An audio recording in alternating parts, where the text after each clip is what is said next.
declare anything, just declare it All now. right, If sorry. It not, was, in terms of introductions, there was just some news. oh, introductions, But yes. having said that, I've tried to do that in a few meetings, and it's quite difficult because Yeah, well, we can go as we go along, can't we, really? What do you think?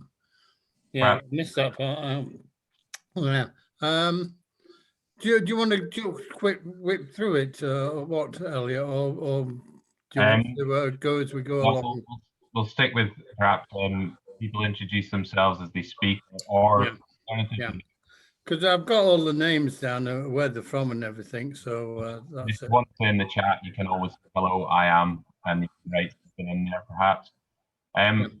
If I can, Albert, if you'll allow me, before the meeting starts today, before the formal meeting starts, I just wanted to take a moment actually to note something significant about today's meeting in that County Councillor Albert Atkinson and Susie Charles have indicated that they intend to retire from political life at the County Council elections in May. So as a result, this will mean that they'll also stand down from their respective positions in the JEC as chair and vice chair. So yeah, I just really wanted to take a moment to say, Albert and Susie, they're appointed. I think it goes back to about 2009, appointed as chair and vice chair. So I've been very committed and valiant to the A&B partnership and on rural and countryside matters more generally. I'm really very sorry that it's come to the point that we're in almost in a sense for the committee to say cheerio to you, and it's over Zoom, unfortunately. So I'd like to invite you to drop in for a brew and catch up when we open our offices up again in Bridge, and perhaps we can venture down to Puddle Ducks or the Inn at Whitewell for some lunch, and we can say cheerio properly.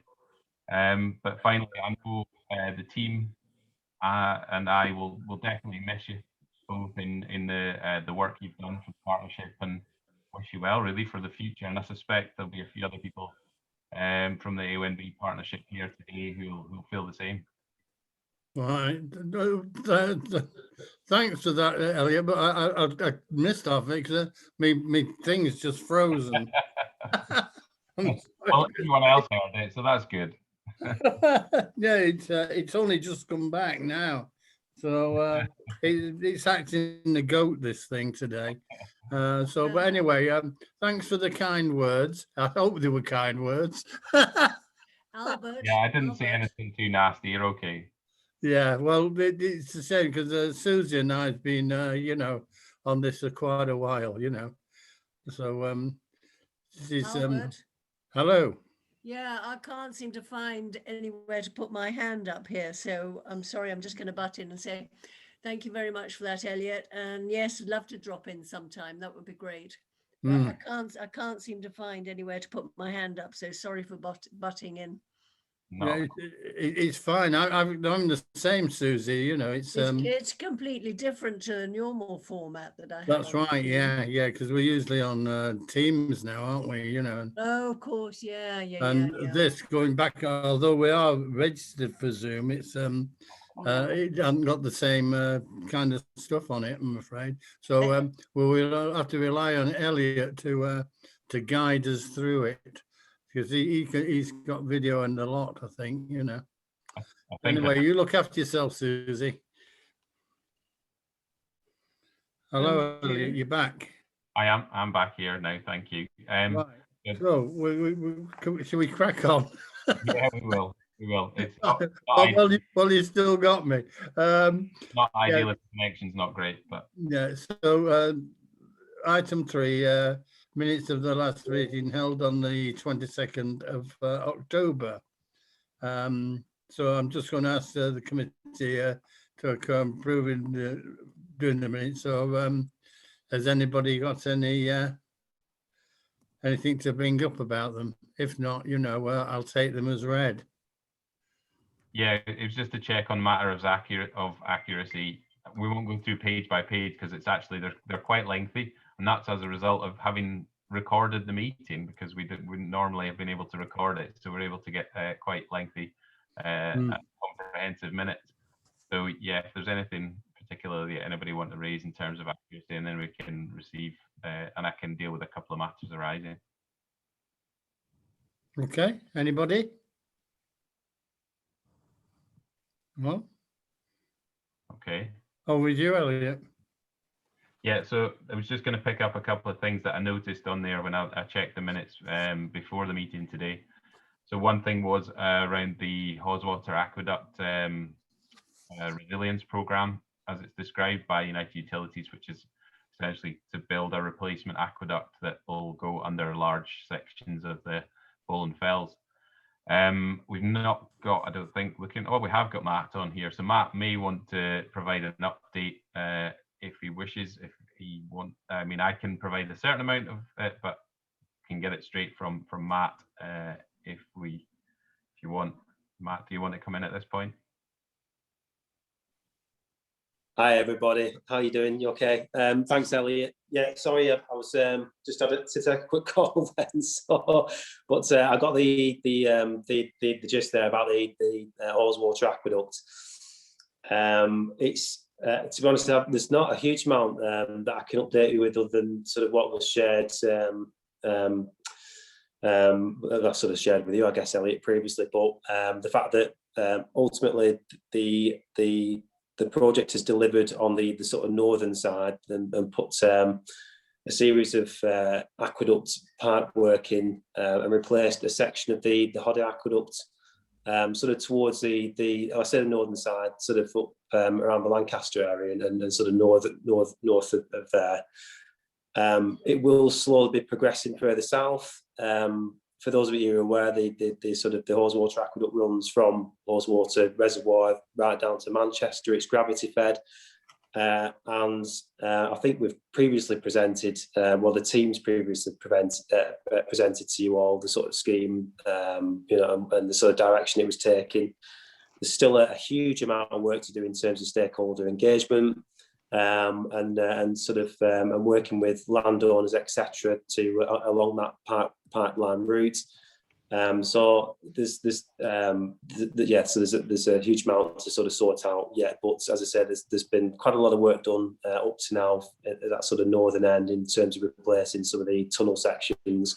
The next stage is to run through sort of the Bowland area and replace sections of the Bowland tunnel. You know, basically because of degradation within that tunnel and the fact that it's sort of it's been relatively largely untouched for the sort of last 40, 50 years or so. So as I say, that pipe work line and routes, I don't think it's been fully signed off yet, and there's a lot of stakeholder engagement to go. So hopefully, and I'm sure that the project team. And you might detect, you know, I'm sort of in my role, the catchment manager. I look after the sort of the wider land management estate stuff. There is a dedicated project team that are delivering the Haweswater Aqueduct programme. So I'm kind of just sort of trying to give you a little bit of a flavour for what I know. But I'm sure at some point, if they haven't already, that dedicated team will be coming out to reach out to everybody who they need to sort of get you on board, you know, get your thoughts, ideas, and sort of bring you up to speed with what the plans are. Sorry, Matt, I must have landed you there with that one. You did.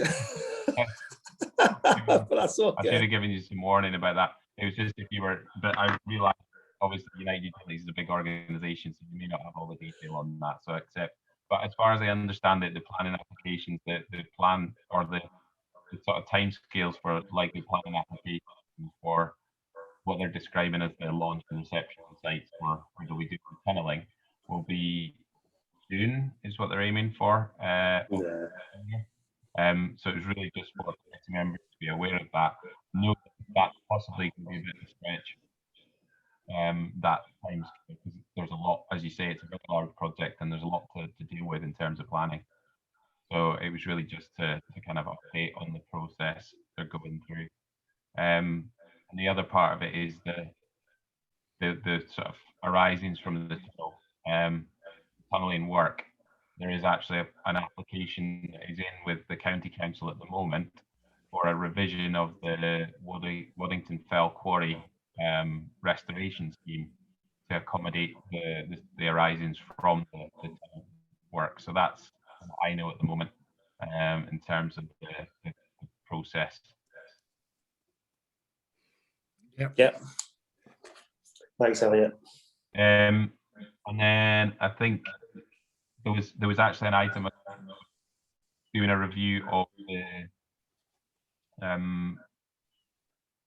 the membership of the JC. I have to admit I've not been able to do that as yet, but I did get in touch with the Moorland Association about an alternative or a new representative for them, and updated Barry Tyrer on how we were going to take forward a review of the JC. But the fact that I haven't been able to do that as yet, but that's something I will bring back to the committee, obviously, when I have had the chance to do that.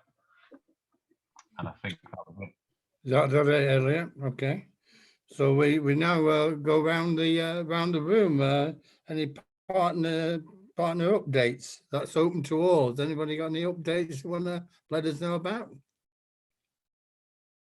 I can't see much. And there's one got the hand up, I think. I can see. If you can take them, Elliot, because this screen is coming and going. Okay. Well, I can definitely see Helen and Hugh and Ginny and Alison. So if I'll take it in that order, we've got Helen from Environment Agency. Okay. Thank you. Yeah, just a few updates from an Environment Agency perspective. Most of them relate into Matt and you actually. So just on the back of the Haweswater Aqueduct Replacement Programme, the Environment Agency, our technical staff, have been involved in reviewing the sort of the early plans for that. And for us, the particular interest is around where the pipe will cross rivers, and mitigating for any sort of flood risk or environmental impact to do with those river crossings.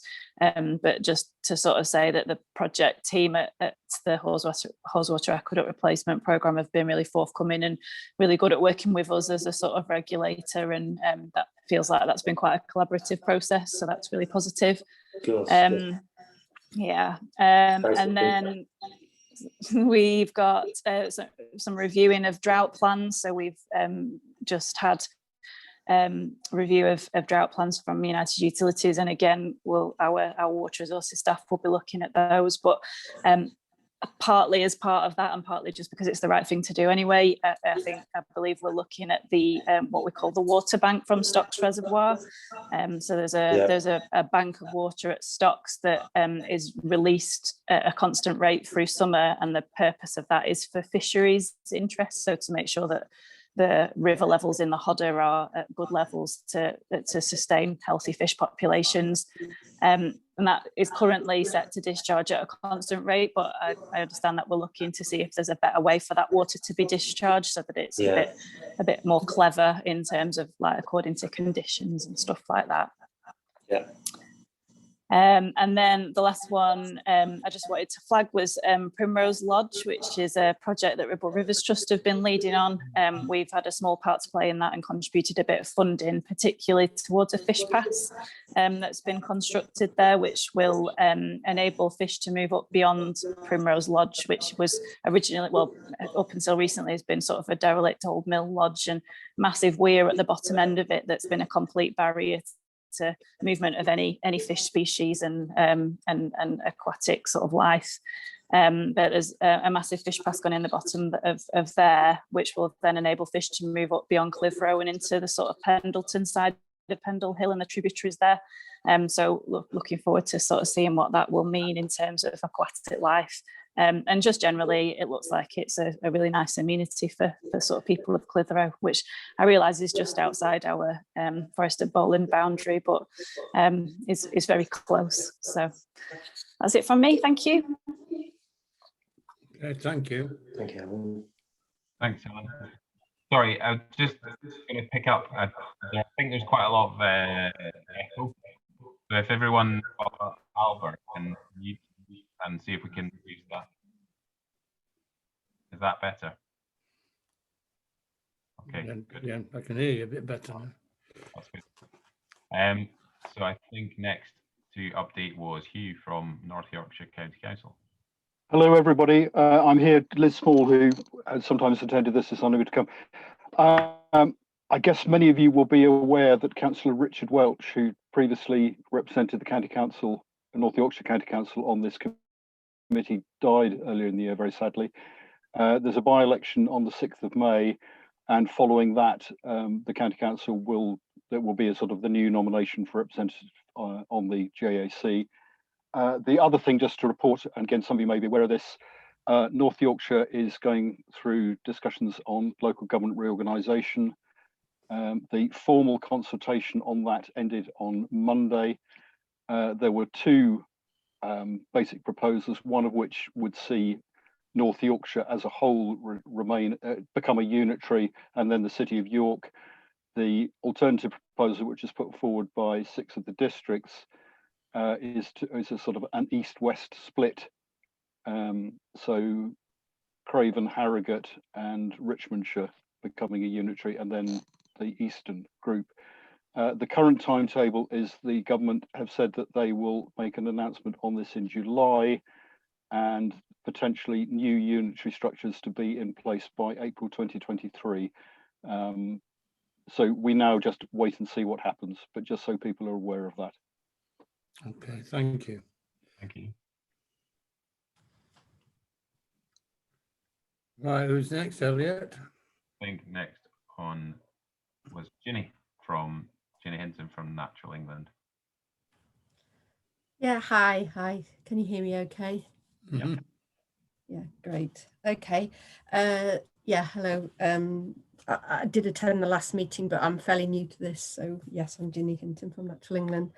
Perhaps just start by saying, following on from Helen, that we're also sort of feeding into the Haweswater Aqueduct work as a sort of regulator around nature conservation and protected sites.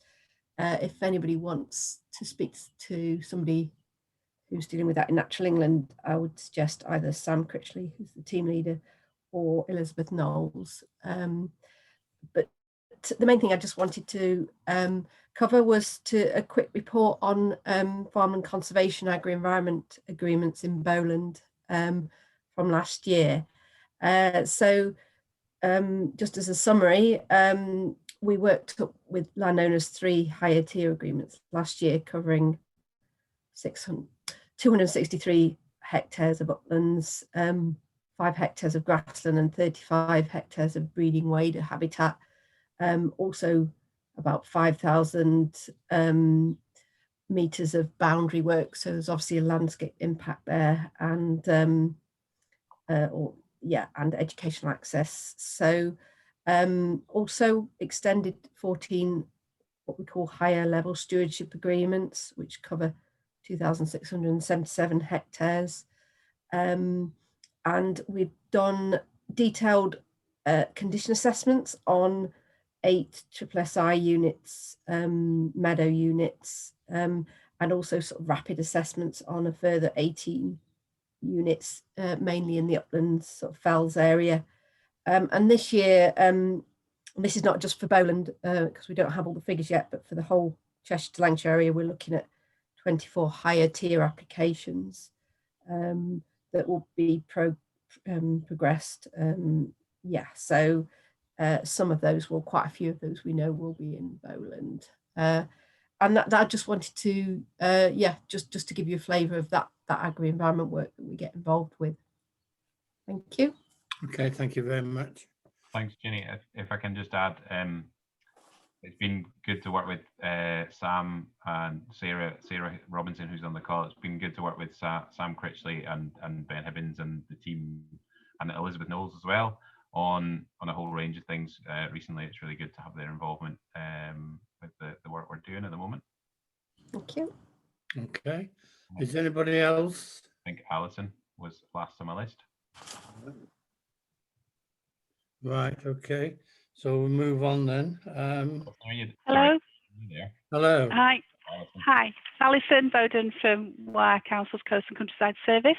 It's great to see everybody here today. Yeah, just a little update from us. Firstly, just to say, after succeeding in managing to achieve some face-to-face activities last year, mainly in the urban and coastal areas with health walks and a few health rides and things like that. Very, very low numbers, usually 4 customers to 6 customers attending. Obviously, we stopped later on in the year because of the COVID lockdown as it came back again. And we've just restarted this April with our first face-to-face activities, which are again on similar numbers. We've stepped up to the rule of 6. That's what we felt that was the important thing, to stick with the public on what they're allowed to do until May, when hopefully the next step change takes place. So in Bowland, at the end of this month, we'll be doing a Wimbrel watch, a lapping and hares walk, and a Scort and health walk. So I think I had a few chats with Sandra, and I'm hoping that we'll share our learning and information around what we're experiencing and how we are managing the COVID health and safety issues with the Festival Bowland team. And we started small, so hopefully in May, as things change a little bit, we'll be able to put more onto the Festival Bowland programme to promote that and make good use of the excellent Festival Bowland publicity machine, as well as working with our colleagues in planning activities together. So I wanted to share with you that because of the massive impact we've had of this difficult winter, we met with our friends of Garstang Walking Festival at the very beginning of the year, and they felt they still wanted to have a go at running the Garstang Walking Festival. So we have now moved it from May and are going to do it over the August bank holiday weekend. So a real experiment for us, a trial in terms of what it will be like at that time of the year, and obviously in the middle of a staycation year as well. And very different from my point of view, because it's the wildlife is very different in what it looks like. So I won't be looking at bluebells in August. I'll be looking at butterflies and other things instead. So that's going to be a very interesting experiment to see how that goes, and obviously we'll keep you updated and certainly share the information with Sandra and colleagues to promote it. And we hope we will have the ability to take bookings probably in July for that. We're not going to make any assumptions about things, what things will be like in August. So we're being very cautious about what we feel we can run in terms of bookable activities. But we're quite excited, and the volunteers certainly are, because it gives them something to get themselves organised for and start thinking about. So they'll be reconnoitring their routes basically from the end of this month onwards now, and they'll be doing some Friends of Garstang Walking Festival walks before the festival to get things going. So that's quite a change for us. The other big change is, of course, like many people, we haven't produced any literature this year because we felt unsure about what we put in that literature. So there isn't a Wild Great Outdoors brochure, which there normally is, which is, heavily has lots of our activities in, many of which are in Bowland. But we have got a Wild Great Outdoors monthly poster, which again, I'll start sharing that with the Festival Bowland team so that you can see what's going on, and it'll be able to be populated into Visit Bowland information. So it's interesting times for us. Other than that, I would say that we've managed to have volunteers out with us, our ranger team, throughout the process, but very, very, very carefully. So during the middle of lockdown, it was lone volunteering, and that's mainly what's been happening. So volunteers have been doing activities with us in a very carefully safe way, but in a lone way.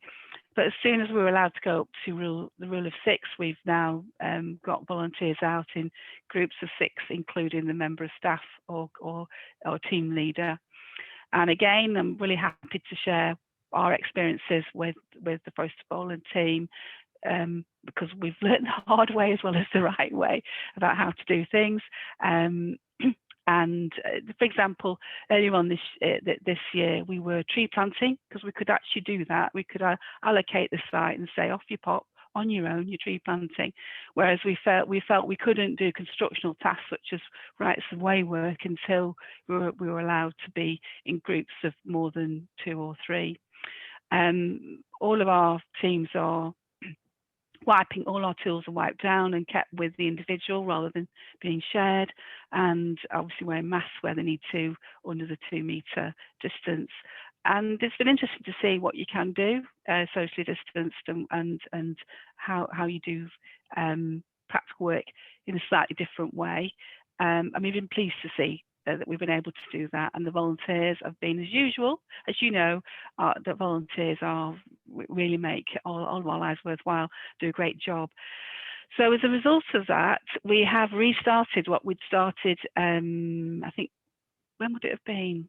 Before Christmas, working on the Scorta Millennium Way, which is, for those members who might know, is a right of way, well, not a right of way, it's a permissive route on a flood embankment that enables people to walk in from Garstang without having to do too much road walking into the very busy and very popular village of Scorton. The Y Way runs along it as well as an alternative route option. Gives fantastic views into the Forest of Bowland as well as over the River Wyre. And it was previously funded through Millennium Fund pots, and the Forest of Bowland itself had supported the construction of the Scorta Millennium Way many years ago, but it's starting to wear away. So we've now embarked on a project with the Wisdale Parish Council, who have been really keen and wanted to get this work done to see if we could upgrade and repair the footpath, and that is what we're doing, with the Wisdale Parish Council being very supportive and helping to pay for materials with us, and the volunteers and the staff of the Ranger team actually doing the practical work on the ground. So that's quite exciting. It's a long job, a Forth Road Bridge job, keeping us busy for quite a while. We've also been working with Sarah Dornan on looking at the Aberstead Estate and the waymarking of the Y Way around there, and how we might be able to improve it with the help of surveying from our volunteers, who have become quite expert at surveying for finger posts and waymarkers, and also just working out what we need to do. And I know that that particular piece of work is currently with Sarah in terms of procurement for that.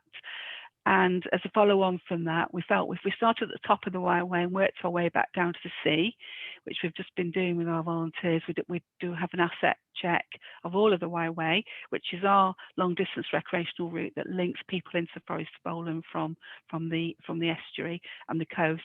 And we've got quite a big task to do in terms of improving the whole of the Y Way, which we'll work on over this next year.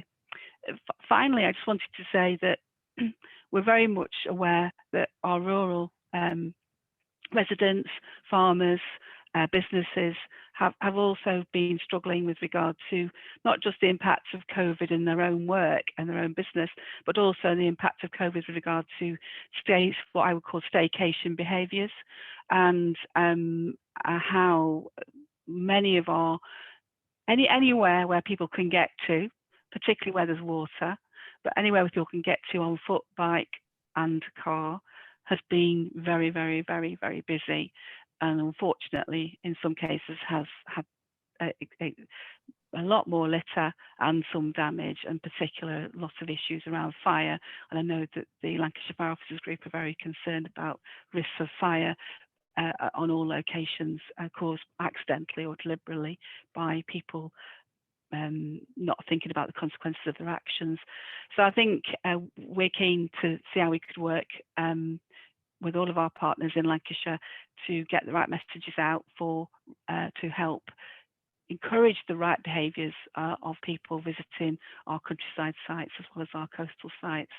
And so we're just about to work on looking at what the revised countryside code messaging is offering to us, and seeing how we could get that out on places like Brock Picnic Site or Nicky Nork or other places like that. So happy to work with colleagues Elliot and Councillor Atkinson in Bowland team to see if there's any other work yourselves are doing on that particular issue as well. I've seen some really nice stuff from the Pendle Landscape Partnership, which I think some good messaging there as well about being responsible for your actions when you visit the countryside. But it's a big challenge. I think many of us are quite worried about what we'll have to deal with this year as the sites are so very, very busy. Thank you very much for your time. Okay, thank you. Thanks, Alison. Albert, if you'll allow me just to come back in, I think the presentation that Sarah Dornan will do later, you'll be able to see some of the things we've been doing over the last year to deal with some of those issues around visitor management. But there's definitely more more that we're going to have to deal with, I suspect, this year. And also, Albert, I think there's one. I think Matt raised his hand, so I think Matt was just going to come in and give us a brief update on some other United Utilities activity other than the Water Aqueduct. Okay. Thank you very much, Elliot. Yeah, and just a couple of items really I'd just share with everybody. One was around the Water Industry National Environment Programme that we're heavily involved in at the moment over at Bowland. Just to sort of give you all a fairly brief update on that one, but we're continuing to support an ongoing university research project with York University to continue to look at restoration of blanket bog for biodiversity reasons, as well as sort of carbon and raw water regulations. So that's we're committed to that again, to see that one progressing, which is really good news. It's a really valuable sort of joint initiative, and so we were sort of obviously very keen to make sure that was supported and that continues.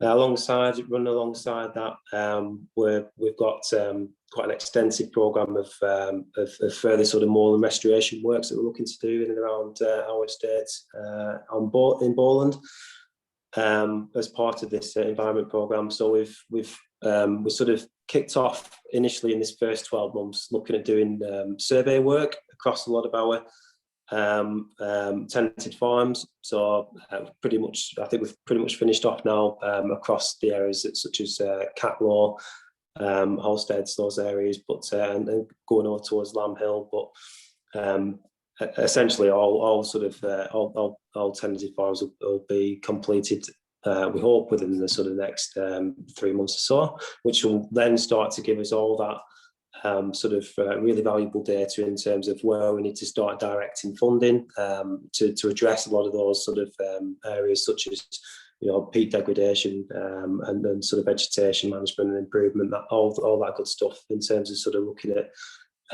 just generally improving the moorland in and around Bowland. We've had Bowland Ecology come in to support quite a number of those surveys already, and we've had, as I say, some of the responses back now, and they're really quite telling actually in terms of areas of degradation and areas to sort of focus on. We've been really quite pleased actually with the content that's come back so far, and it's sort of it really gives us you know, something quite tangible to start to work with and direct that funding towards. Ultimately, obviously, to improve the natural environment, but in addition to that, as well as a water undertaker, there's obviously additional benefits to be had from improving the land for water quality as well. So everything kind of works hand in hand. So yeah, it's as I say, it's an extensive project. Sort of in the infancy of it's over the course of this next AMP period, so 5-year cycle.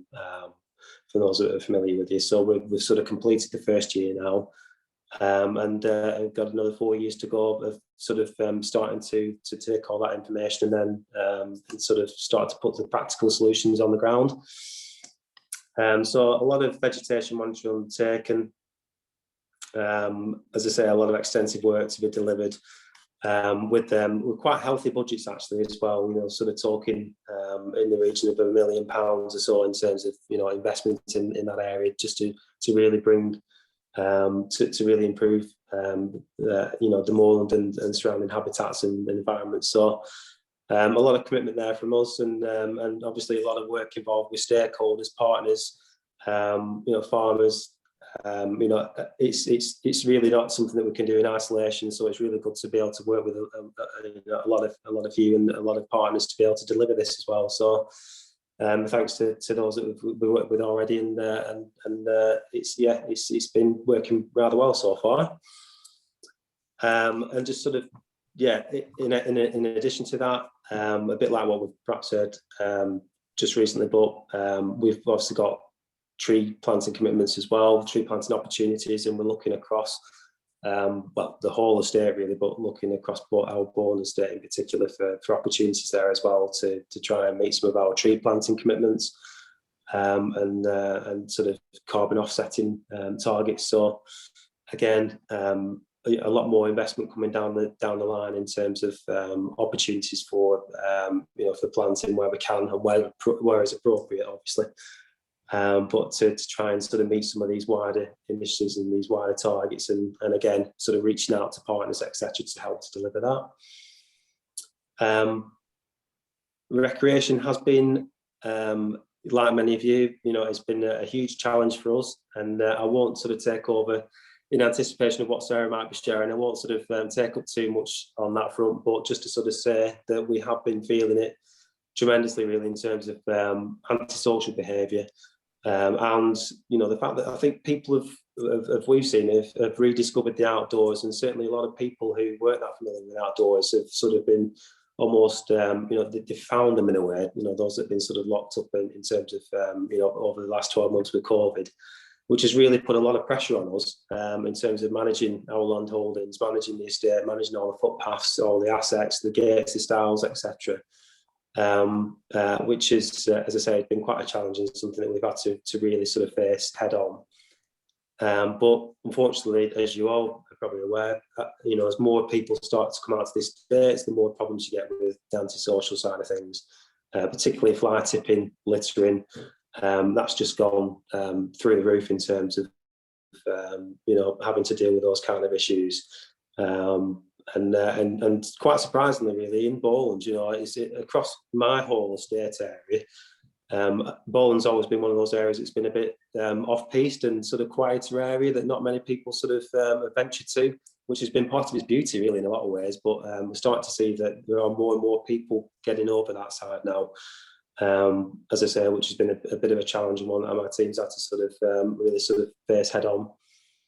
And that kind of starts to lead into some of the fire stuff, the moorland fires that were just mentioned earlier. I'm not sure some of you might know, but there was a fire yesterday over at Hurstwood Reservoir, over at Burnley, so just on the sort of fringes. They are happening quite often now, and quite often it is because of antisocial behaviour, but also just sort of people's just I guess just thinking they can go turn up and say barbecues, etc., onto the moors and have a nice day, but not thinking of the consequences of that. So we are trying to prepare for that in Bowland. So we have had and continue to have really good links in with the fire service, in particular Lancs Fire.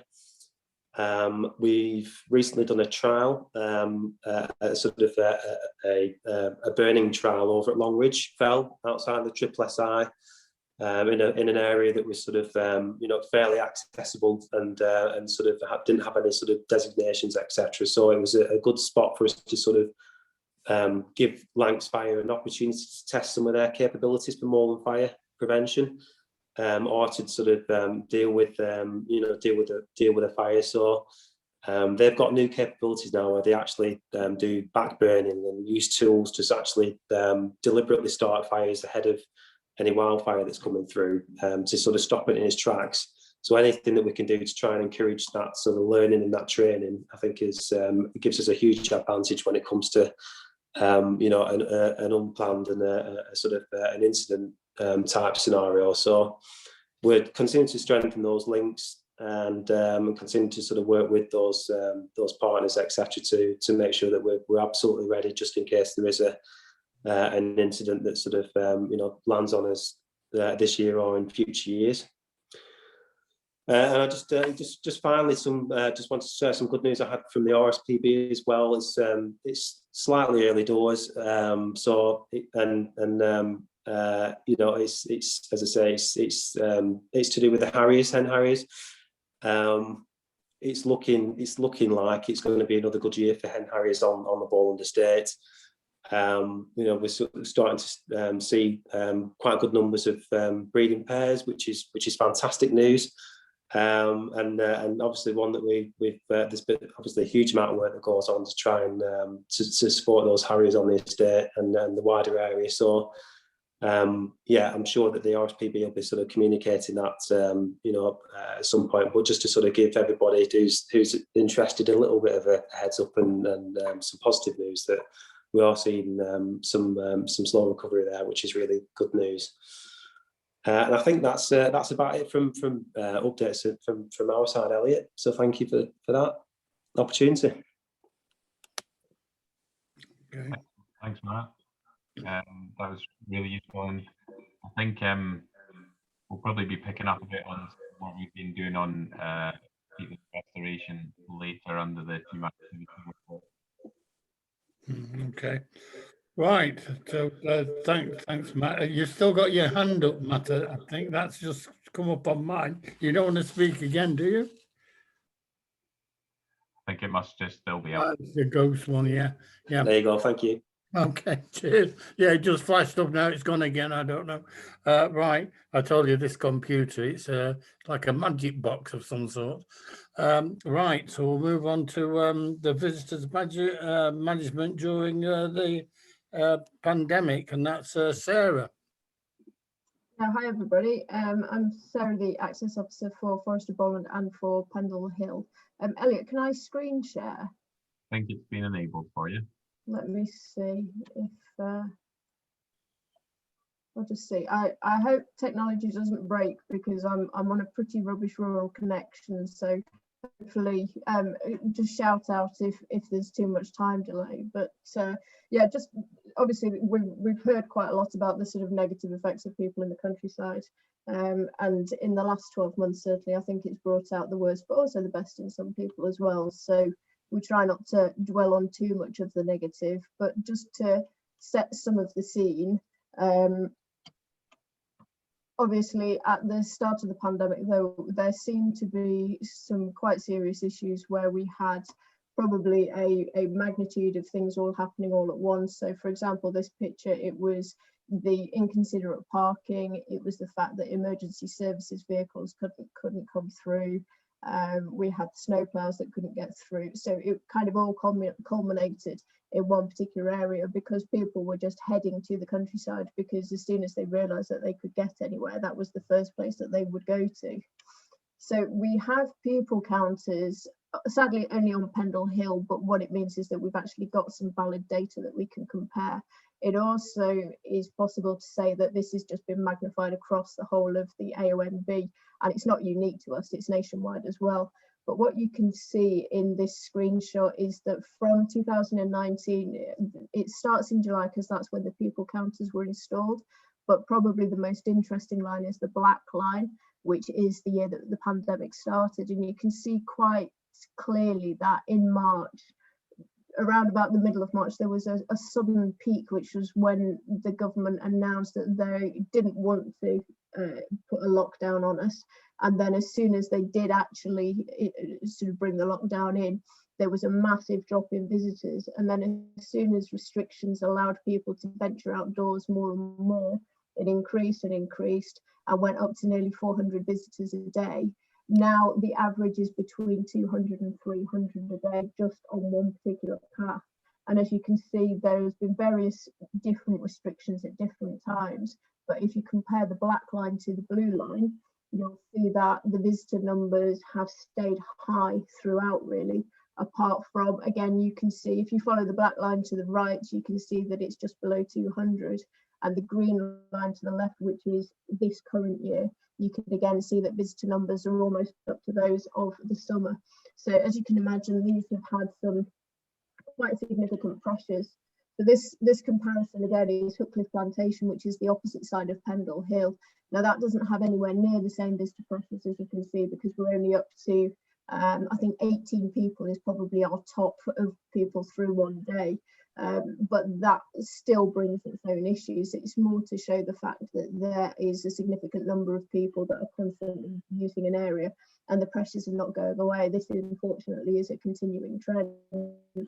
The other kind of issues have been relating to public rights of way. Unfortunately, at the start, there were a lot of complaints either relating to footpaths that had been blocked or problems with diversions being set up. So working with Public Rights of Way, we were able to share this kind of information with local residents and with landowners, so that hopefully we were able to strike a balance with allowing people to actually access the countryside, because we all know the importance of open air and green space, but then also trying to take the pressures off the landowners and the farmers, because obviously, as we have heard, there isn't necessarily that kind of understanding of perhaps how to behave in the countryside when in relation to dogs and in relation to fires and barbecues and things like that. So in addition to the kind of messaging that we got out, there is also some of the problems that we've had. Just basically everything seems to be coming to the end of its life. So some things that you would expect to last for 10 or 20 years, like the boardwalk on the right, that unfortunately has started to deteriorate, where we've had to do some replacement work on that. The dry stone wall to the left, that was knocked down because somebody wasn't able to read a map and unfortunately climbed over the wall and knocked it down. And then you can see a stile at the back of that, which again, the lifespan of that has just shortened. So all of these things have needed attention, which means that there's just been a lot more work that's been required when the resources haven't really increased. The other sort of aspect of this as well is erosion. So there are sites like Parlick and the Bowland Fells, and then also we're looking at on the Aberstead estate where we can go from Rig Lane up towards Stone. There's starting to become some more significant erosion scars, which would have almost just been sheep trod tracks, which were only just a narrow track. Because people are social distancing more as they're walking along, it's creating more of an erosion problem. So it's really trying to get the message out to people that yes, we need to social distance, but what they're doing does have an impact on where they visit and how they use where they visit. So I said I wasn't going to be too negative, but I'm afraid it seems like there's an awful lot to explain. So Tom Partridge from Rights of Way in Pendle just shared with me some of his data, and I'll just keep it brief, just to basically show that the number of reports that's come into him has just steadily increased, and because of resources he's been able to clear some, but more and more and more keep coming in. So this is the same across the whole of Lancashire. Lancashire County Council Rights of Way have a similar problem that's reflected across the board, and obviously they are dealing with these as much as possible. What I would say is at the start there was quite an increase because of blockages rather than there just being problems on footpaths. So moving on to this, our sort of response to what happened was, obviously, to start off with, we tried to get the message out as much as we could, because villages and popular areas were obviously suffering from the pressures of there being large numbers of people coming to small rural areas where the roads couldn't necessarily cope with the traffic, where there wasn't parking, where people were being inconsiderate and blocking gates. So what we tried to do is just basically try and get as much information out on social media, try and share information about what is open as well as what's not open, so that we can encourage people to go to where there is space, and also let them know that if somewhere is full, then have a plan B or even a plan C to make sure that they can visit somewhere else. And the signs that are on here are we produced in response to some of the reports that we had from people of being particular concerns. So there's the countryside code messaging, which we prepared before the countryside code was updated by Natural England. So we felt that it was really important to get something out as soon as we possibly could. But then the picture in the centre is just a specific problem that we were attending to at the time. So we produced a series of these posters that were to do with dogs on leads, with ground nesting birds, with fires. So there's a whole pack of these which we can share. And now we're producing some of these into Forest of Bowland branding as well, so they can be offered further afield. We also nice picture of the rainbow at the end of the tunnel. So basically we just tried to keep our social media messaging along with government guidelines and encouraging people to either stay at home, at which point we were providing some online webinars for people to attend, or offering them information about training what was available to them. And then as restrictions eased, there were various problems with people leaving litter and not parking safely and respectfully. So we just basically try and continue to get as much regular messaging on social media as we can to basically take each element of the countryside code, and just about being respectful to local communities and following government guidelines again. So we're still focusing on people to exercise from their front door where possible, but obviously, you know, we have to progress as lockdown eases. And then we're now getting into lambing season and ground nesting bird season, so we're trying to keep our messaging seasonal, basically. So currently wildfires are quite a prominent factor, and we have had reports of barbecues and the usual sort of picnic benches getting burnt, and grassland fires and that associated thing. So we're trying to gently educate people as we go along. Couple of other things really. Unfortunately, it's not just coronavirus that gives us something to think about. So this is the easy access trail in Dunsop Bridge. The weather played a hand in washing away the access trail, so obviously that kind of work still had to go on and needed improving. So it might look like tarmac, but I can assure you it's just dark limestone. It just looks very dark on the picture. So obviously we've still got other access issues to consider, as well as the additional pressures of COVID. And then the other kind of thing that we've been looking at is with conversations with RSPB and United Utilities. This is in the Dunsop Valley. So we've installed some way markers and a way marker post to try and guide our visitors so that they are not shall I say, sticking to a specific route where they have to walk on, where they can walk on open access, but this is to try and persuade people to follow their eye, to stop them from sort of heading to the nearest high point, which is sensitive for whatever reason. In this case, it's because it's near where hen harriers have been sighted. So if we can shepherd our visitors in a gentle way, then it's much better if we can do that, rather than having to put, you know, do not do this and do not do that signs. I think information is probably far better and more friendly for our visitors, rather than a blanket, you know, do not come here, do not do this, do not do that. And then finally, really just sort of involvement with the Lancashire Rural Task Force, who were set up at the start of this year. It's a new branch of Lancashire Police who are working in rural areas, and they have been on various training courses. I've spent a day with them so far.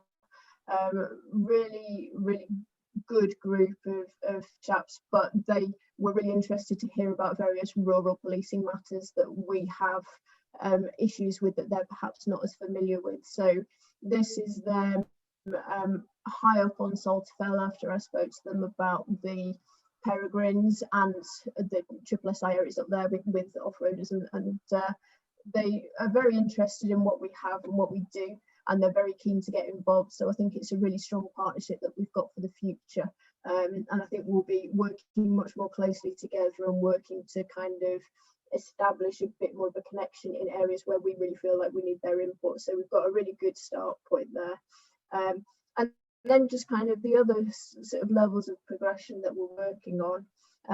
We've been talking with the Abbeystead estate, because with the end of the Lancashire Countryside Service, there's been no rangers who've been patrolling on access lands. So we've had discussions with them about delivering some training for their land managers, so that they perhaps have some visitor management skills that they haven't had before. So we're looking at doing that in the next quarter, hopefully, if we can.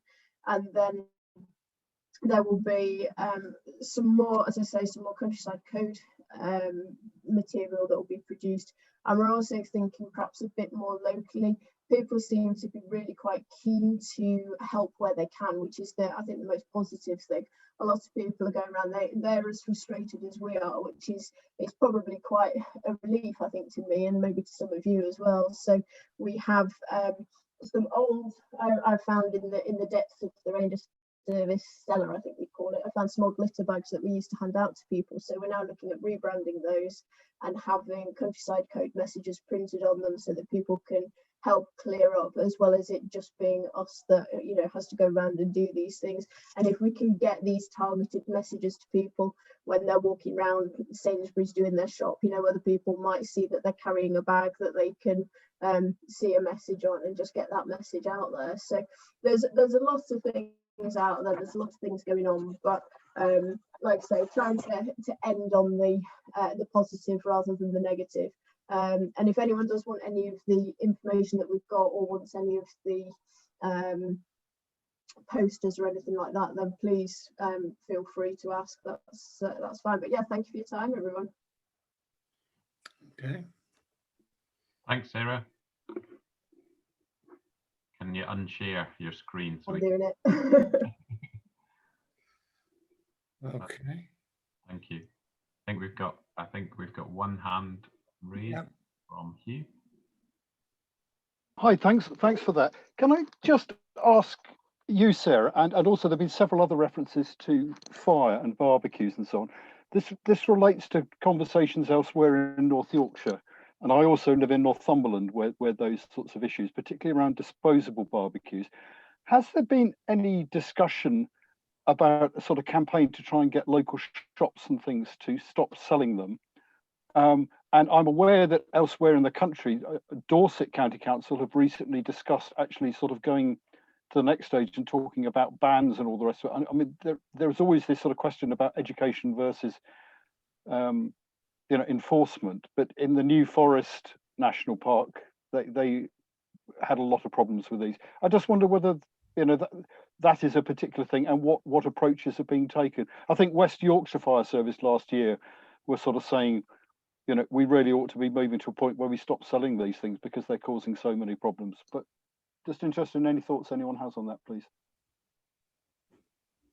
I think just briefly, if I say at the moment, no, we haven't approached anyone about it, but I think you're right. I think that might perhaps be a message that we need to. I know that there, the National Park in Grassington, they've approached all the shops that are in their particular neighbourhood to ask them not to sell. So I think that's something that maybe we need to consider. But of course, it's not just the local shops, because some of our local facilities haven't been open throughout this. So it's more the bigger establishments like supermarkets where people can buy them very easily when they're doing their shop. And I think it might involve a lot more thinking, and perhaps that's something that we need to take to the Lancashire Fire Operation Group, because they perhaps will have more I say more sway. I think the group as a whole, because of all the different partners that are in that, probably will be a greater force than each individual voice. Yeah, I would tend to agree with that. I think it would be good to work through that group, I think, as a way of addressing it. I mean, certainly the experience in Northumberland, we have a very active local councillor, and there was a big fire near Rothbury. He convinced the shops, including the co-op in Rothbury, to stop, and then was overridden by the sort of head office, who said, no, you know, we're going to carry on selling them. So as you say, it's one of those things. It's a bigger problem. It's the B&Q or wherever the people have bought them from. Sure. Yeah. I think we've got John, Councillor Ibbotson. I just crashed out there, but I've come back. But my comment would be that it would be very difficult to ban these barbecue kits, because householders could quite reasonably use them in their own home, in their own gardens, and to differentiate. It's not the barbecue issue; it's where the barbecue is used, and that I feel would perhaps be the challenge, which comes back to trying to educate the visitors to the Bowland Forest, isn't it? You know, as much as COVID has driven this greater numbers of people coming, and in real terms, it's absolutely wonderful, isn't it? Because people are relating to the great outdoors, aren't they? You know, and a big part of why we exist is to encourage people to come and, you know, enjoy this landscape, isn't it? So it has to be a measure of education, isn't it? A lot of these people have never been out in the countryside ever before in their lives. They just don't know any better, would be my view. Yeah, I think that's a strong point, that we've been trying to do that sort of educational message through the countryside code posters that we produced, and and locally tailoring those messages, because I know there are some differences between what the newly launched code from Government and Natural England and what we put on our posters, but that's a locally tailored message in some circumstances, particularly in sort of consultation with landowners in particular, and their concerns locally, particularly about the potential for wildfire. Yeah, I mean, say basically as well, a lot of registered caravan sites sell them and things like that, you know. A lot of different places. A lot of different places. Say it's where they're used, which is the problem. On open moorland and things like that, you know, you wouldn't think of using them, but as you say, it's a matter of education. But banning them, I mean, say we made a ban on, you know, these balloon things, the paper ones, Chinese lanterns. But people still sell them and use them. But, you know, especially around airports, because they can interfere with the radar and everything. But we've done that. Okay, so thank you, Sarah. Anybody else? See, Andrew. Is the problem with these barbecues is that they're too hot to take away or put in a bin or whatever, and they're just left? Or is it wind blowing embers off them, or what's actually causing the fire? I think it's a matter of bits of both, because you know, they cook the sausages and bits of steak and everything on them, and they leave them. They think it's gone out, and they just leave them there. If they could just pour some water over them and take them home in a bag. Yeah, that's what I was going to suggest, Albert. Is could we encourage them to put some sort of labelling on the barbecues to say they need to be doused after they've been used, but we'd have to put some sort of facility in to be able to find some water to be able to do it with. That's a difficult one, because I think that's ultimately where a lot of the problems have arisen, is because people have not realized they've used them, then not realized and thought, hang on, what do I do with all these hot embers? How do I, and this barbecue, which is extremely hot, I can't take it anywhere. So they just leave it. And well, labeling might be a start. Yeah, just to let them know that they are going to be extremely hot and unmovable. The thing for the fire authority really as well to have a look at, because it's costing them a fortune, isn't it, going out to these things? It is. Anyway, thank you. It's one for the future, that I think, and it's well, the immediate future, I would say. Okay, so just one more comment on that. I just wondered whether perhaps we should consider allocating particular areas for people to have barbecues. I know when I've travelled abroad, sort of in very dry areas, rather than banning barbecues everywhere, they've actually allocated a location where you can have your barbecue. You know what I mean? And that area could then be in a sort of semi-safe environment with appropriate water, etc., to ensure that the barbecues are dealt with appropriately. I don't know, just something to consider. Or some kind of container that they could go in, a safe container, a metal one of some sort of maybe.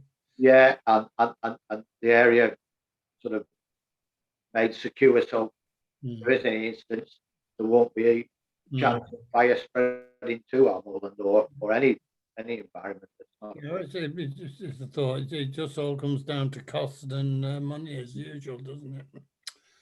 Okay, but that's a good idea. We could take on board. All right. I thought Sarah was maybe going to come in there and mention Carwags, where you have had near Beacon Fell, where there has been historically been a picnic site with the ability. I think there are some.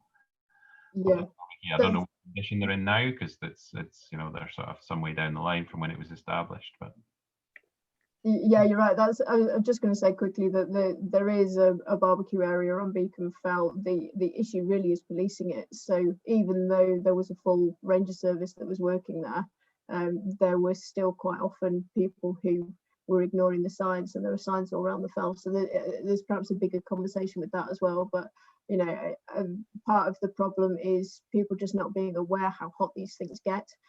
So when they put them on picnic benches, they don't realise that they might burn the picnic benches, and if they put them on the ground, they don't realise that it might scorch the ground, and at best, and obviously at worst, the potential for embers or underground fires or something like that. So I think there is a big piece of education that's needed there, which is probably a far bigger topic than just the AONB, but I think it's important that we take it on board because it's an issue for all of us.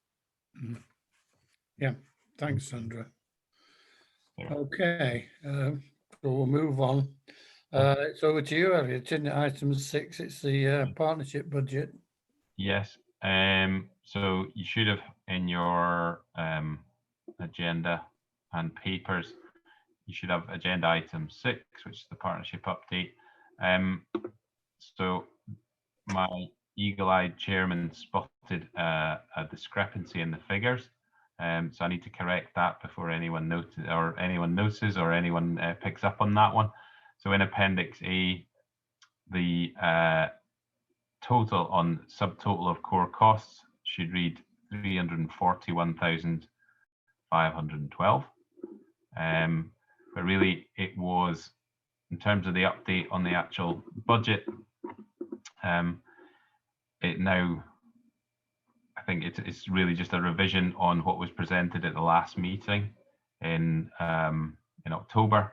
And now we have the funding settlement from DEFRA, which is as they describe it, flat cash rollover of the budget from last year, which means that we don't receive an inflationary increase as we have done in the previous 3 years, which you could interpret as a real terms cut in our budget. So it does affect us slightly in terms of that project's budget available.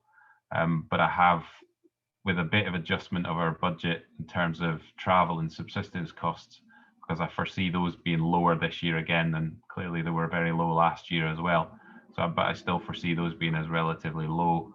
So that's where there's a change in the budget from last time that were presented at the October. And this is for the coming year.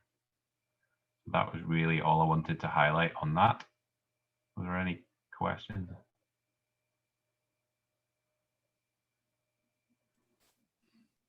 Anybody? No? And thanks, Albert, for spotting the mistake. yeah. It's usually my mistakes that other people spot. Right. So we'll move on. It's you again, Elliot, isn't it? Do you want hand over? Yeah. Check the agenda. I think I'm going to hand over to Hetty to update on the team's activities over the last 6 months. Yeah, young Hetty. Yeah, good afternoon, everyone. So I'm just going to take you through some of the team report and what we've been doing over the last 6 months. You'll have got that in your actual pack there of information. So just to take you through some of the highlights, a number of these things are actually as individual agenda items, so I'm not going to cover everything, but I just thought I'd pick out a few things to share with you. So the first thing really to talk about is the work that's led by Sarah Robinson in the team, and a real milestone. So we're celebrating 10 years, as it says here, of partnership working, which has resulted in some fantastic peat restoration across the area. And quite a nice way of putting that into a picture is to see that as the equivalent of 1,000 football pitches. So it's a significant area. And £2.5 million has been spent on that peat restoration work to date in the area since 2010. And that's real thanks to that partnership working. It can't just happen from what we do alone. It's very much about coordinating that work between local landowners, partners, agencies, volunteers, funders, and so on. And that's resulted in 755 hectares of blanket bog restoration. This here to the right, you'll see, is an infographic we put together actually, which is about to go out across social media and also in a press release. And we just thought it's a nice way to bring to life the impact of that peatland restoration work and put some nice figures around that to bring it to life to the public and what that investment and that restoration work means in real terms to people. So some really nice figures on there to have a look at. in addition to that, so the work in terms of the moorland restoration work, which began with funding in 2018, and funding that came from the Northern England peatland project, which overall received £8 million of funding, 560k of which has taken place over 5 sites within Bowland Fells SSSI. So again, the work led by Sarah, and also has had some involvement from Robin in the team as well. We've seen just the last of that work taking place now, and that's been, just turn that, on some site at Lee Fell, which lies between Gritfell and Wardstone. And this final piece of project has been focusing around some eroded gullies and some areas of bare peat, and also some areas where some of the plants and moss species have been missing. So there's been some great work taking place there. In addition to that, last year, the Environment Agency approached us to see if we had some projects ready to run with. There's some additional funding to bid for, and we were successful with that. So this was some partnership work between the Lancashire Wildlife Trust and ourselves on some sites at Tarnbrook in Aberstead. So that work's been ongoing over the winter months, and I don't know if anybody's seen it on social media, but whilst Sarah's been on site managing some of the kind of tricky management over a multiple site, I think there's 3 sites she's been working across. She's been doing some nice short films on her phone while she's been up there. So she actually produced 16 short films to make some good use of her time while she was there. And it had a real impact on social media and really engaged people. So we had 21,000, a reach of 21,000 people, but not only that, about 2,500 people engaging with that as well. So actually commenting, sharing that information as well. So it really has had quite an impact, which has been great to see. Some of you may have heard about the Green Recovery Challenge Fund. Now, last year, government launched a £40 million Green Recovery Challenge Fund. It was actually launched in September. We had to do a very quick response to this.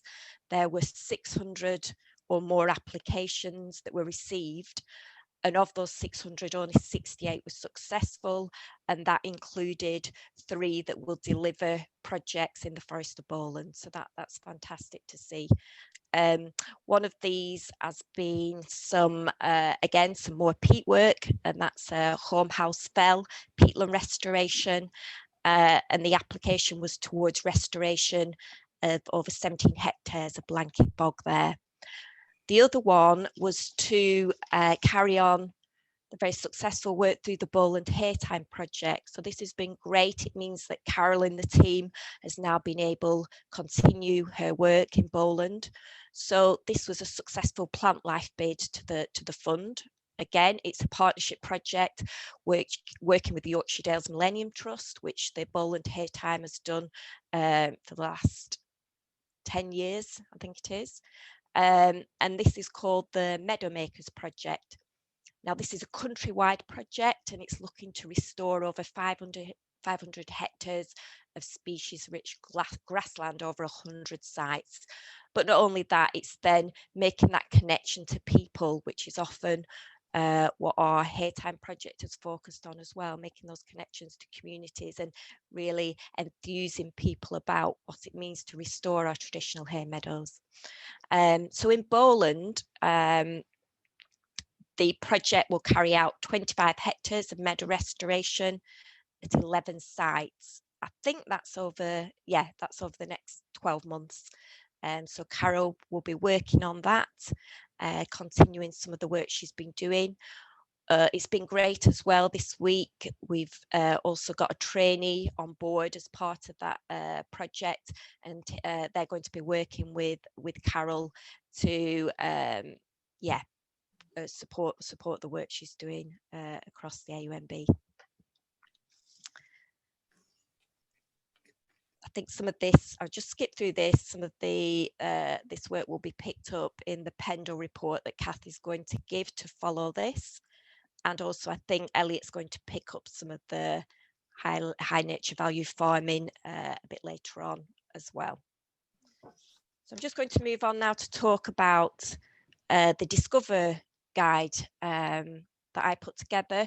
So during the winter months, I prepared some content for the guide, working with consultant Mark Sutcliffe as well to produce this. We felt it was really important, despite the restrictions in place, to have something ready for when the restrictions ease, to help really support the rural economy and that economic recovery as well, and to support the businesses in our sustainable tourism network. So we were really pleased that actually the businesses, despite what they were going through and most of them being shut, they were still keen to support the guide by advertising in it, so it did make it viable for us. So it's really nice actually, the guide, we brought together a lot of the kind of stories of lockdown, a lot of the work of the team and the partnership, and some things like lockdown diaries. So it was talking about some of the innovations that the businesses had to put in place, how they've adapted to stay in business. So that was really nice to see and to be able to reflect that in that publication. If you want a copy of that guide posting out to you, just get in touch, drop me an email. If not, there's a link to it there to view it online. A lot of the tourist information centres have now got stock of it as well, so you can pick them up there. I've also, again, just reprinted our Tea Shops leaflet and Gisborne Forest Bike Trails leaflet, updating that with the increased numbers of businesses to the network and reflecting it in those publications. Like everything else that's happened over the last 12 months, we ended up moving our Sustainable Tourism Annual Forum and get together online, and it was really encouraging that 38 businesses still attended that, and we're keen just to be able to reconnect with each other, I think, and share some of their ideas, share some of the negative impacts it had had on their business as well. So it was good to be able to bring them together.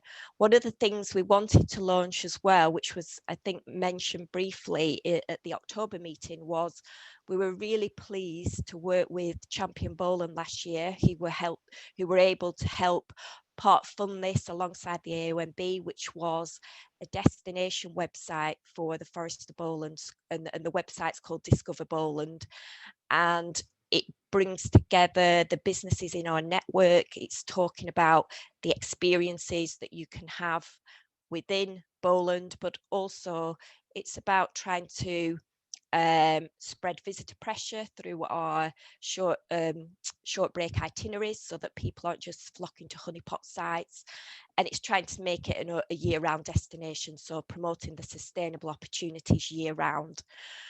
The next stage of that is going to be asking businesses to fund that website going forward to make it sustainable and viable. So we'll be looking to ask for that funding over the summer months.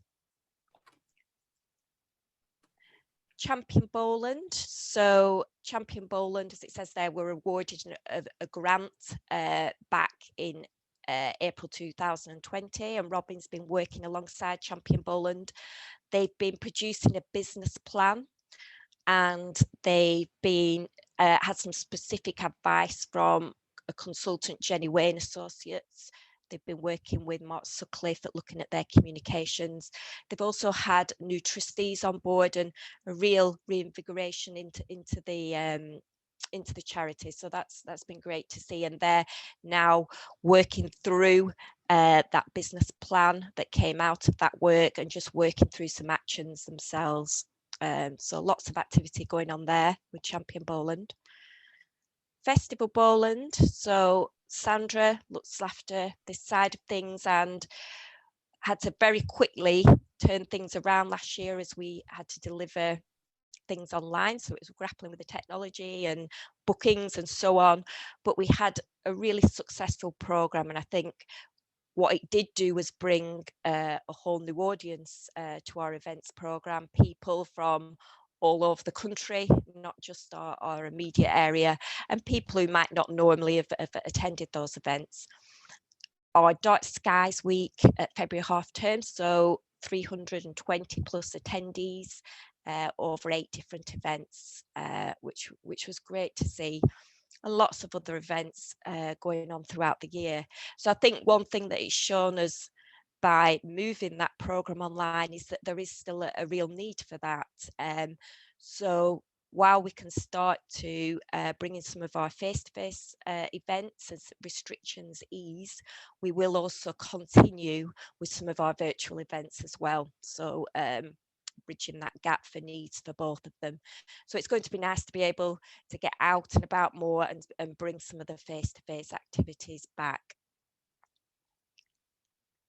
And just finally to mention that Sandra and Jane in the team have been working on this new piece of work, and they were accepted onto a national programme called Learning Together, and it's all around social prescribing. So social prescribing is looking at people's health and well-being and acknowledging that it is affected by social, economic and environmental factors, and I think highlighted more so during lockdown. So it's very timely.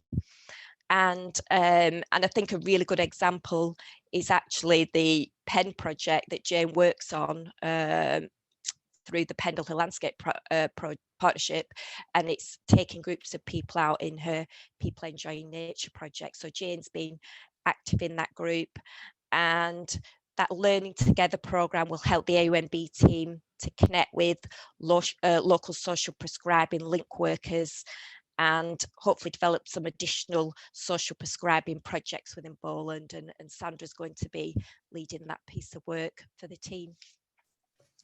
That's all I think from me. Thank you.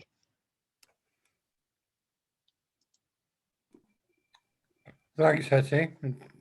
Usual. How's the family? Okay. They're very well, Albert. Thank you very much. Right. We'll move on. Any quick questions for Hetty? No. Okay. We'll move on to it's the Pendle Landscape Partnership. I think this will be Kathy, is it? Yeah. It is, Albert. Yes, thank you. It's nice to be back to see the JAC. I don't think I've been to talk to you since we started the Landscape Partnership, and we've been very busy, as you know. We sent you 2 of our most recent reports. We produce reports quarterly, both for our board and for the Heritage Lottery Fund, our main funder. So I tend to try and send those on to you at JAC as well. So you'll have seen a lot of what we've been doing. So I just thought I'd try again run through a few highlights with you. I haven't got any pictures, I'm afraid. But we're now starting our 4th and what was meant to be our final year as part of the programme. We had a very successful first 2 years running up to this time last year, and conducted a mid-term review which stated that we were one of the most innovative, integrated and well-managed schemes that they'd worked with. So we were doing really, really well this time last year, but then obviously COVID hit, and it's hit us quite badly because a lot of our work is dealing with engaging with communities, and that's obviously been really curtailed in the last 14 months. And we're finding as well it's also beginning to affect quite a bit of our contracting work in terms of supplies of things like timber and gates and things. Is quite difficult at the moment, so it's having an ongoing impact on our scheme. And as a result of that, we're talking to the Heritage Lottery Fund about having an extra summer added onto our scheme. So rather than finishing next March, we hope to run up to the end of next October, so that we'll have all that extra time to deliver some of the things that we failed to do in the last 12-14 months. We've not been doing nothing. We've all been busy at work. We've all been busy working from home, and trying to get out and about as much as we can. And I think actually we've done really well in the last 12 months in terms of both continuing to deliver those things that we could do and finding creative and new ways of delivering things that we couldn't. And a lot of that has been working through our creative programs, but also going online, as we've already heard. So I just wanted to run through some key successes as to where we've got to so far in our 3 years. We've been doing a lot of access work, and Sarah works with us part-time, but she also has full-time assistant Dom, who's with us today, who's our graduate trainee. We've actually been able to extend Dom's post with us was for 12 months, but we've managed to double that and keep him for 2 years because of the pandemic and the lack of training and support we've been able to give him. But actually, he's been such an asset to the team in terms of being out there and supporting a lot of the work with contractors while Sarah's not been able to get out. So it's been great having him on board. We've done a lot of work on access.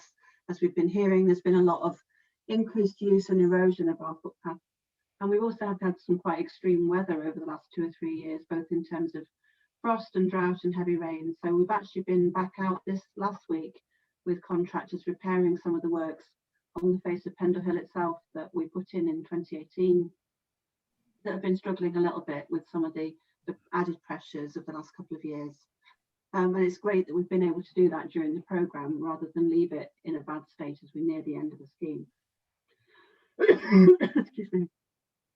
We've also done some new work on trails. We've got a fantastic new bridleway. It's called the Corona Highway that links Chatburn and Downham, and that was built during the pandemic with lots of help from Ray Ashton, and that's linked up the two villages beautifully and is very well used now. So some of the things we were able to do that we planned to.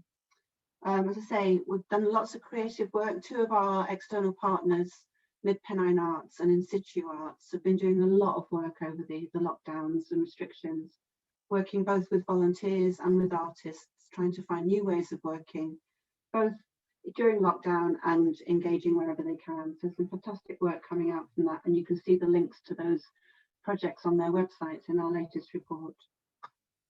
As Hetty just mentioned, we've had this fantastic project working with people with mental health and coming to us through mental health services called PEN, which is People Enjoying Nature, which Jane's been leading on, and she actually won an award last year, which again was a little bit quiet because of the pandemic, but we do want to celebrate that when we can.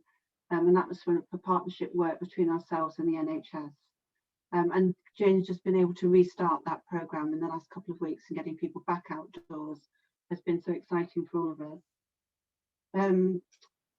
Over the 3 years now, we've worked with 26 schools. Our outdoor learning officer has run over 150 sessions, and we've worked with over 5,000 people in those 3 years. That's all in outdoor learning specifically. We've managed to place 13 young people into trainee placements and apprenticeships. We've created 15 hectares of woodland and managed 5, and we've done a massive piece of work on creating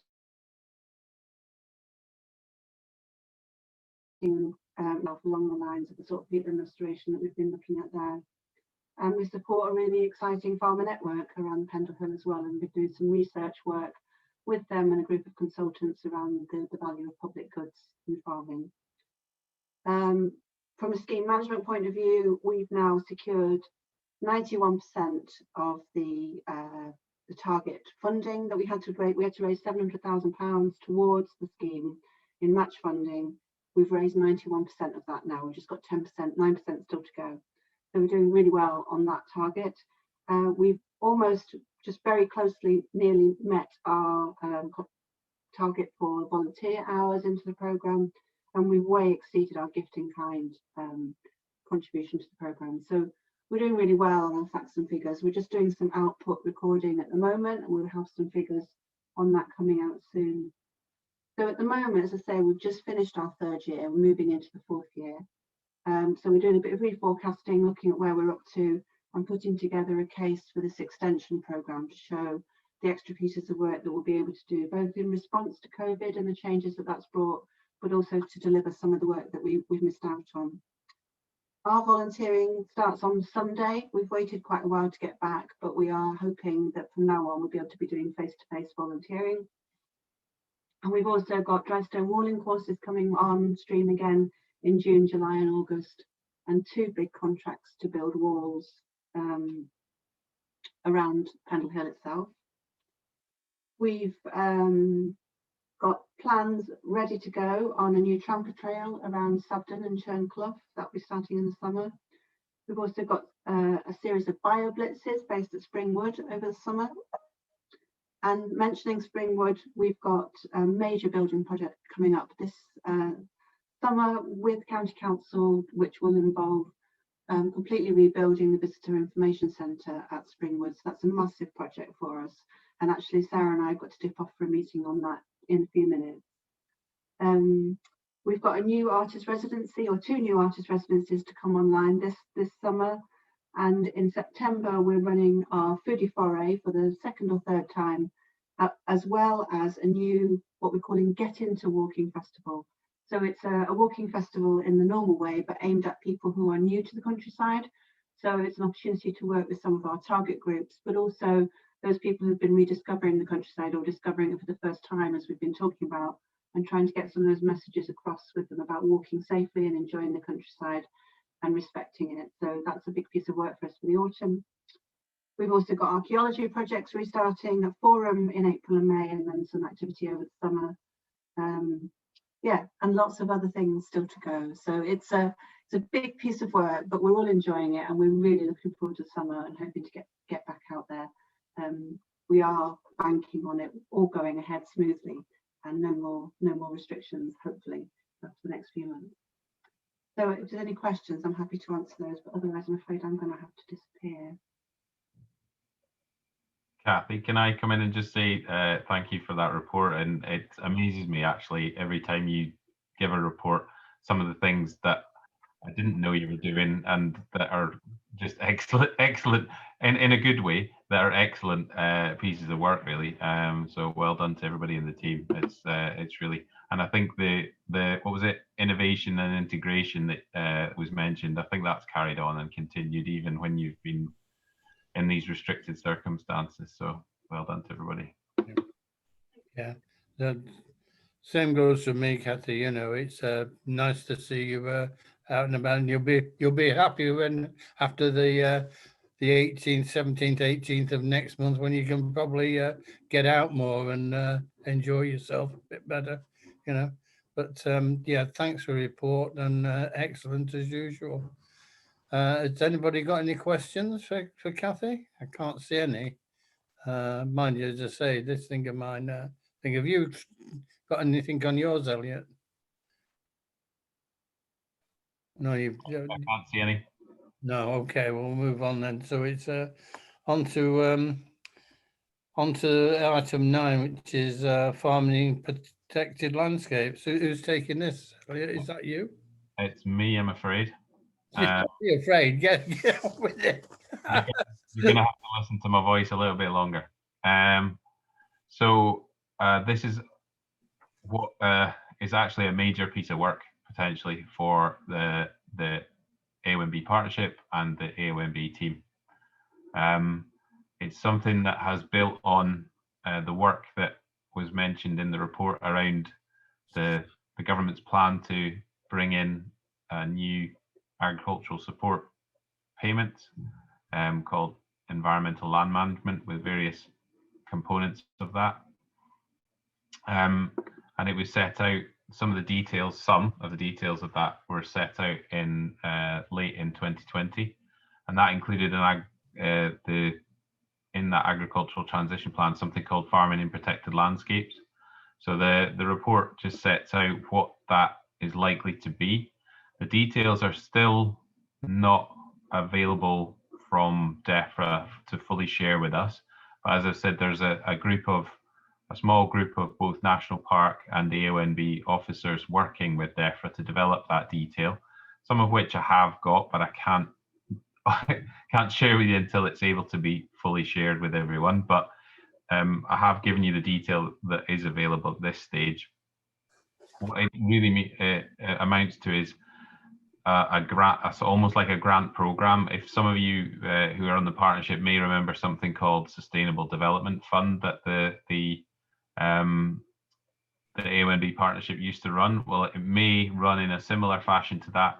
It may run something a little bit like LEADER, if people are aware of LEADER.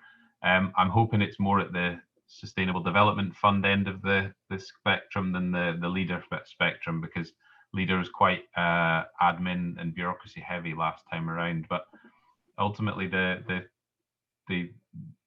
at the moment we haven't got the full details, but what I wanted was just to explain it to the committee so that they're aware of the implications, and if you're happy with that, to sort of offer your approval for me to continue preparations for the likelihood that we would employ and recruit some staff, recruit and employ some staff, and then also to establish a grant decision making panel. So it's really just to explain that and explain the implications. But I think broadly it's very good news from a point of view of the AONB partnership and the AONB's ability to be part of the kind of transition and being able to help influence what happens in terms of agricultural support within the AONB, hopefully to get some locally tailored delivery. I think that's really what we get a sense of, that when we speak to the farmers, that they really like something that is a bit more locally tailored than a national scheme. And I think this offers us an opportunity to demonstrate that that might be viable. Okay. Right. So we need to think of no report. Is there any comments from anybody? Got John, Councillor Ibbis and John there to come in. It's not coming up on mine, so you'll have to take it from there, Elliot. Councillor Ibbis, do you want to come in? Yeah, just on mute. I noticed in your report that the funding is from April 21 for 3 years.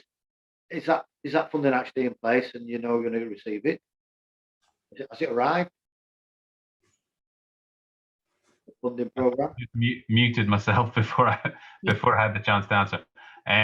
So that is that was the timescale at which it was set out in the agricultural transition plan. Reality is obviously that's not going to happen now. There are delays. Whether that impacts on, it's going to be 2.5 years funding, or is it going to be 3 years from when the scheme launches, that I don't know yet. Hopefully it will be 3 years from when the scheme launches. Any idea when the sort of the launch date will be, or is that? There was we thought it might be June, but there was a bit of a setback this week, we understand, with approvals through DEFRA's committees system. So we do hope that it will be, not too long after June. But as I say, I think some of the stuff I'll be already making preparations, not doing any recruitment, because I wouldn't do that without the certainty of funding coming, but just speaking to some of the people that will be involved or potentially be involved in the work. So I will be sort of making sure that the committee's aware of anything before we meet again in October. And just finally, am I correct in presuming that this is linked to this new agricultural bill that's supposed to be arriving with government? So we're awaiting it, as it were. Well, the agriculture bill is now the Agriculture Act.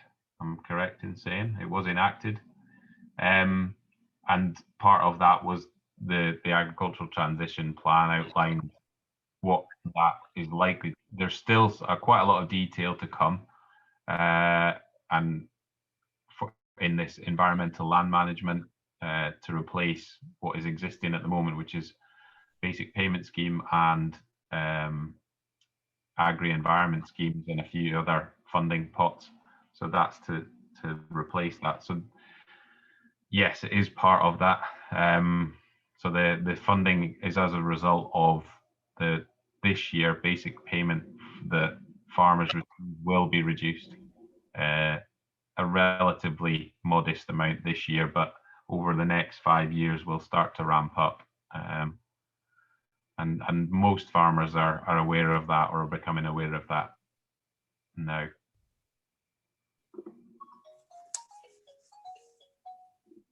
Is that everything, John? Yeah. No, thanks very much, Elliot, for that. Yeah. And I think we've got Hugh has got his hand up also. Yeah, there was an article in Farmers Guardian last weekend. I don't know on what it was based, but floating a figure of 52 million over 3 years. I don't know whether you've any thoughts on whether that's likely to be the sorts of sums, but it's not insignificant if that's right. If I don't blink in the next 2 seconds, no, I'm just joking. Fair enough. Yeah, you're not far off. I don't know where they got that from, but it raised a few eyebrows that they'd actually got a figure on it. But so it is in terms of the amount of money we receive in terms of core funding. It's a quantum leap from what we receive in terms of core funding. So it is something quite significant for us to manage, for us as a team, and for the partnership to manage, and for us to work with our host authority, Lancashire County Council, in doing that. So there's a bit of work for me to do on that. And I think Chris Kinch had a question or a comment. So I'm muting myself. Yes, it's Lancashire Association of Local Councils. Yes, it's really a query, and it might be premature about what you're actually, the shape of what you're planning to do. Some years ago, I myself did a survey on the IT training needs for rural business, very much in the north of the Forest of Bowland. But what struck me very much was that a lot of the farms have got hundreds of years, centuries of knowledge, of business knowledge, which was incredibly impressive compared with the few in the sample that were more sort of ordinary businesses. And they were very knowledgeable. Anyone who reads the Farmer's Guardian will know how innovative they can be as well. And the other thing is, even in a small area, there was an incredible diversity of approach and actually what they were actually managing to do on this quite traditional set of farms. And so I suppose my query really is, if you take a small sample in depth, are you going to miss something, because of the small sample? And if you take a larger sample, what sort of scope will there be to actually really allow the talents and knowledge and understanding the farmers have to actually feed back into the results? So it's a bit broad a question to ask at this stage, but I was interested. I can answer in that we have been doing some work with Marsco College and the Farmer Network to look at or do a little bit of scoping around development of a farmer-led network for either Bowland or to help support that across Lancashire as well, whether that's across different areas, east, west, Pennine, something like that.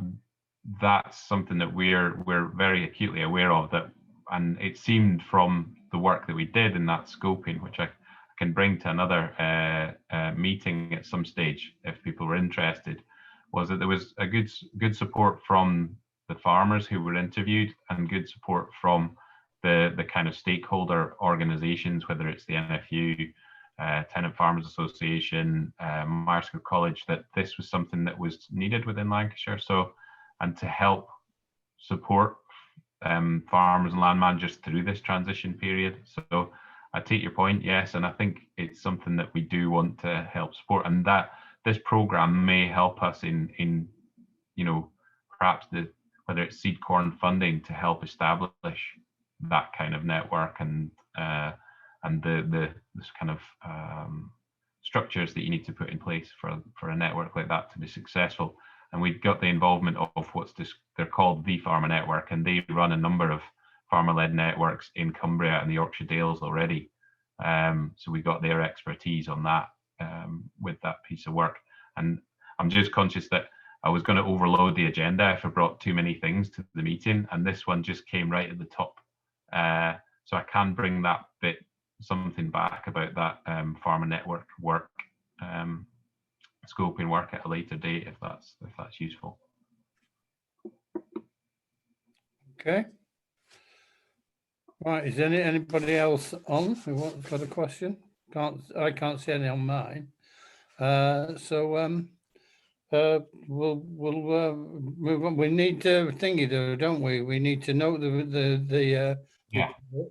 and Yeah, also off approval. Just wanted some kind of endorsement that I can go ahead and work on that in the interim before we have our meeting in October. I was just conscious that there was going to be quite a lot of things happen before that October meeting. Fine. Well, basically, if anybody's got any objections to item 2 at the bottom of page 32, will the show now? If not, I'll take silence as approval for Elliot to carry on. I can't see anybody complaining, Elliot, so we'll take that as it's all yours. Okay. Thank you. Right. So now we move on to yeah, I realise everyone's just about lost feeling in their legs by now, so I'll try not to keep going for too much longer. over to you. So I think the last one was you will be aware of the kind of activity that Kathy, in a lot, particularly with the Pendle Hill Landscape Partnership, has been describing a lot of the work involving in situ arts and mid-Pennine arts. And then before that, there was Bowland Revealed that Sandra had worked on, and various other projects that we've worked with arts organisations and creative industries. So it's not something that it's something that this committee is quite familiar with. But the National Association have done a piece of work to, I guess, raise the bar, I suppose, for all the AONBs, for them to try to start to deliver in that way, involving arts organisations in the types of work they do to help engage people in the nature and the landscape. And so this paper was really just to set out, they asked us to endorse and approve the strategy as described, and I tried to summarize it as best I could without it getting too lengthy. You can find, I think there was a link in the paper to go and find the full strategy if you wanted to do that. But I think, as I say, our AONB management plan, I've pulled out a few of the objectives and actions where we're all, we've got something in there. There's hooks to hang it on within our AONB management plan already. So it felt like it was a fairly easy request to come to the committee and say, are you happy to approve this? But obviously I need to do that. So that's really what the paper was today, to ask for your kind of overall approval for that strategy. Happy to receive any questions before we do that. Anybody got any questions for Elliot? Hopefully it was relatively self-explanatory, the report. Yeah, so I think we've got requested. Councillor Iverson wanted to ask a question. Only the question that people don't like asking. What will there be any financial implication to the current budget, or is it just to then go look further funding externally? I think any additional funding that, I mean, at the moment we already contribute to the National Association in that we make an annual contribution to help support that in the same way that I think all of the AONBs continue to do across England. It's a modest contribution, about £2,500. So there's nothing additional on top of that. Excuse me. Really, probably more likely is a bit of the people's time, some of the team's time, and I think Sandra has already been involved in some of the work to develop this strategy, and I guess it's probably more people resources rather than any cash resources, and I think that's something that we're comfortable with being able to accommodate without it impacting too much on all the other work that we deliver.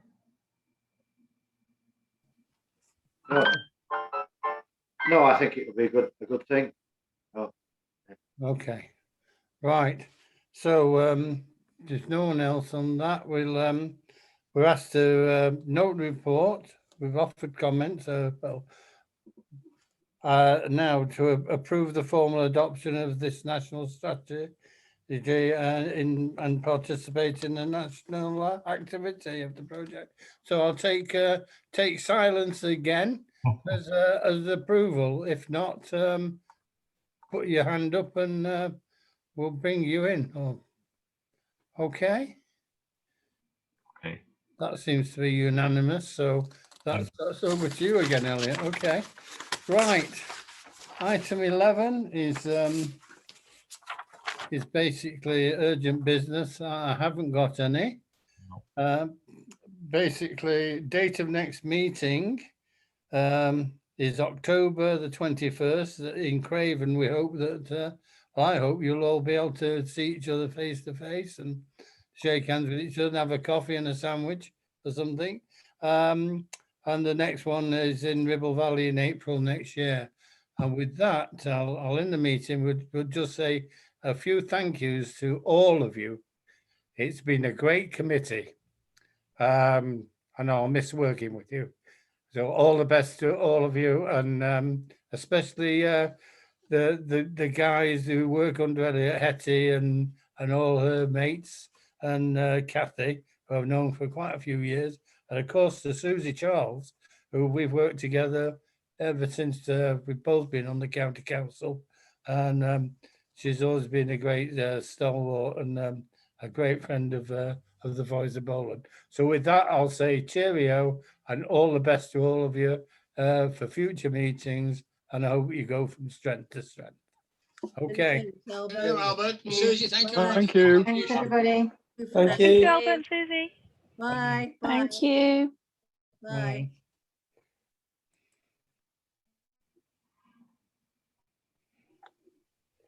Sam, you're still there?